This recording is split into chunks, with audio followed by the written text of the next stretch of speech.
Hello and welcome to my kitchen. I'm Judith, and today I'm really excited because I actually found proper paella rice.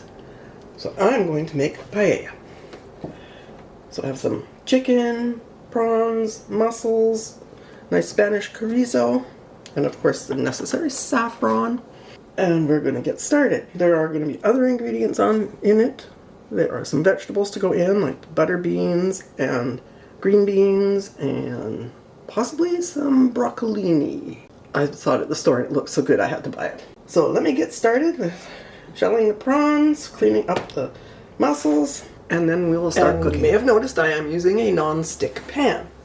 So if you don't have a paella pan, and they're generally huge, or you don't want to use that huge pan and make an awful lot of paella, you can actually do it quite well in a non-stick pan.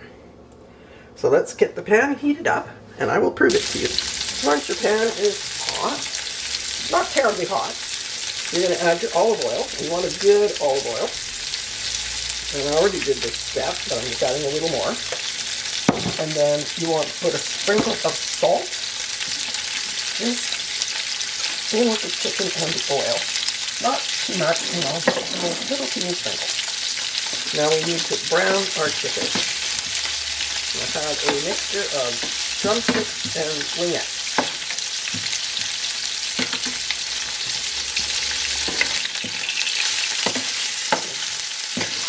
Give it a sip.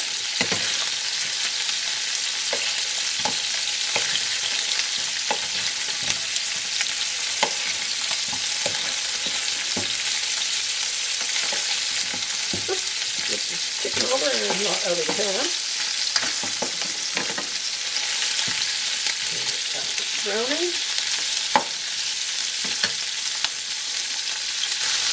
And I have one dry Spanish Chorizo that I've sliced up. I'm just going to drop that in now. And it will help flavor. And Spanish Chorizo is a fairly spicy sausage, so it will add some spice.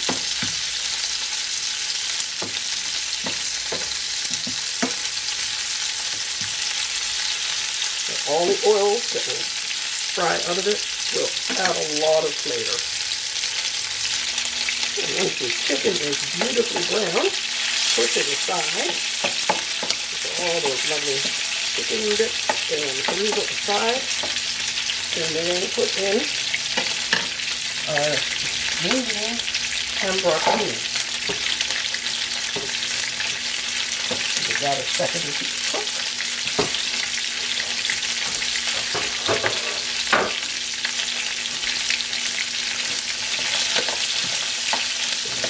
Lovely fat mixed into them.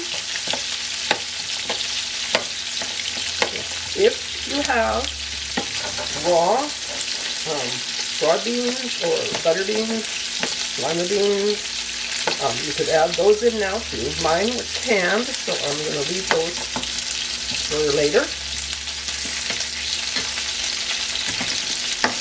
Just give those a moment.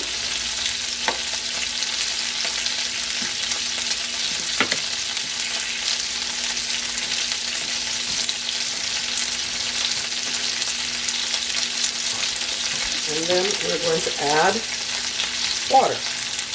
Not a whole lot at first.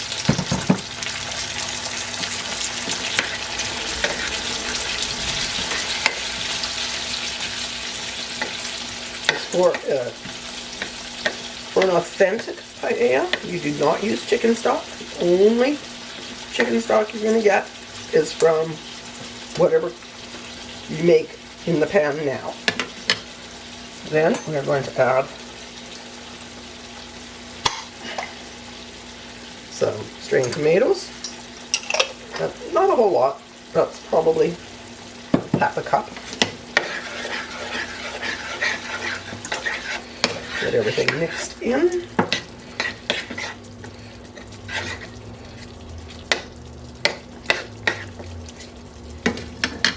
And then we add our paprika. Now you could use the Hungarian hot paprika. I'm using sweet paprika. You do want a fair amount.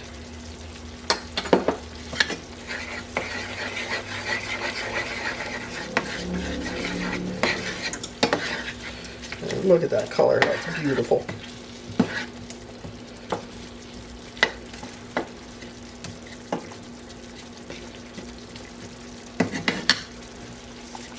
Okay, let it boil for a few minutes, just 3 or 4. I'm going to add more water and bring it back up to a boil.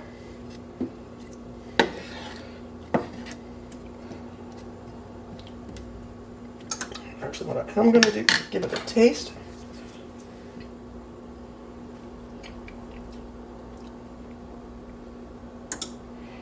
I think we could do with a little more salt in there. So I'm just going to sprinkle some salt in. And let's keep this boiling again. And then we'll add our mussels and prawns. And our canned butter beans.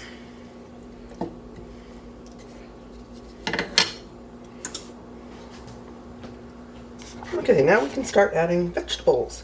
So I'm going to put in a good sprig of rosemary.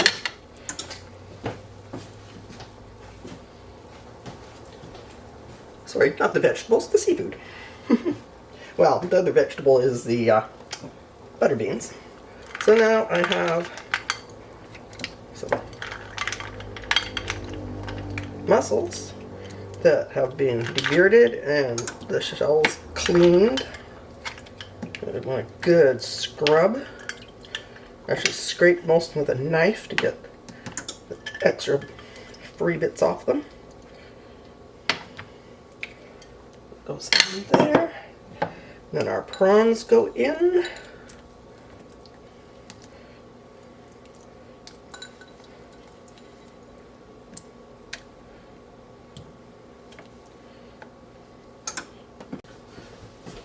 I'm going to add the butter beans now that have been drained and rinsed. And give it a good sprinkle of chopped parsley.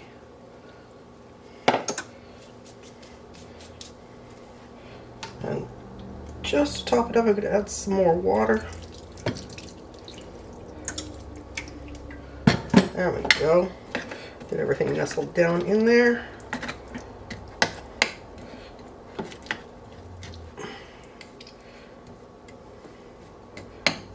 And then let that come back up to a boil and let it cook for a bit. Now that it's starting to bubble again, it's time to add our saffron. Now, generally you'd want to use saffron powder, which I couldn't find anywhere, so I have saffron threads. You don't really need a whole lot, and just break them up into it. And stir them in. It is going to add a lot of color, a little bit of flavor. Turmeric and saffron pretty much do the same thing, they're coloring, but they do add some flavor. In fact, saffron adds more flavor than turmeric, really.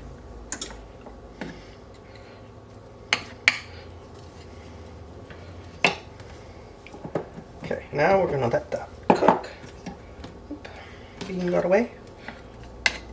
Just for a little bit longer before we add our rice. We're going to get it up to a nice boil.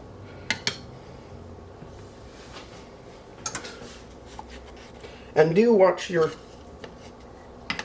mussels. Any that don't open, you are going to discard. Make sure when you're putting them, cleaning them up to use them, that any that are open are discarded. Put them in some cold water and soak them for several hours, and if they don't close up, get rid of them. Be very, very careful with your shellfish. Somehow that was really hard to say. Now that we've got it up to a boil, so last chance to taste to see if it needs more salt.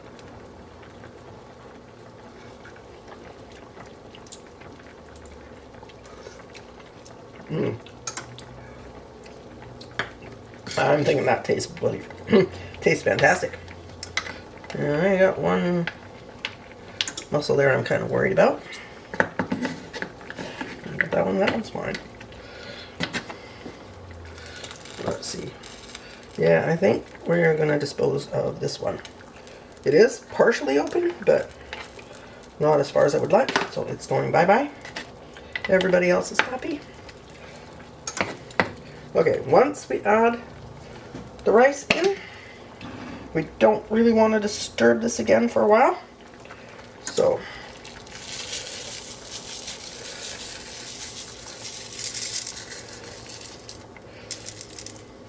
what is it, about 3/4 of a cup of rice. Let's get it in down there.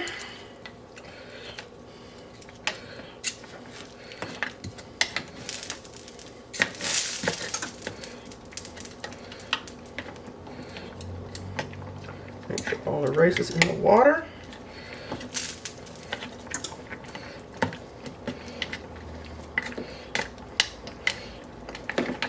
I shouldn't say water, I should say broth at this point. And it is very delicious broth. Okay. Give it a shake. Make sure it's over the burner properly. Turn it down just a little bit. We want it to keep boiling. Now what I've used before has been arborio rice. Arborio, which is very similar to this paella rice. It is oval and small, although this seems to be a little more on the transparent side. You could use a lot of different rices, but the two closest that I can think of are the arborio and the sushi rice. You could try using a jasmine rice to make paella. It'll work. It's just not quite the same.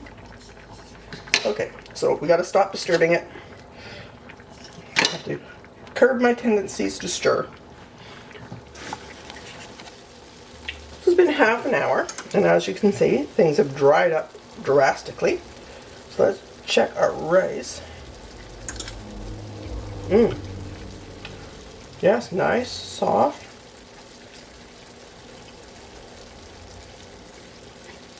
Now, what we need to do is get the bottom crunchy. A proper paella must have a crisp bottom. And I can hear it sizzling. So, since my pan is larger than the burner, we're going to move it. There. I hear it sizzling louder there. So we'll let that side cook. And then we'll just keep turning and turning until the bottom is all crispy. And I see some rice here that may not be cooked as much as we would like, so no, it's okay. It's all lovely. So I'm hearing it sizzling and pop, and it's been about 10 minutes, so I'm going to move again.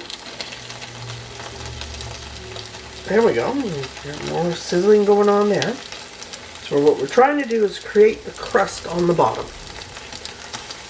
So as the liquid cooks off in any particular area, as you turn the pan, you'll find areas, there we go, where you can hear the sizzling a lot louder. So just leave it sit there, because we are trying to crisp up the bottom. Not burn it, but get it very brown. One last step before our paella is ready to eat. We need to cover it. I don't have a lid big enough for that pan, so a sheet pan and a cloth will do. And let it rest for 5 minutes. Now that it's rested for 5 minutes, we're going to take our lid off. Does the actual rice make a difference? Hard to say. So this is Spanish paella with proper paella rice, and cooked according to a recipe that I found online, a video.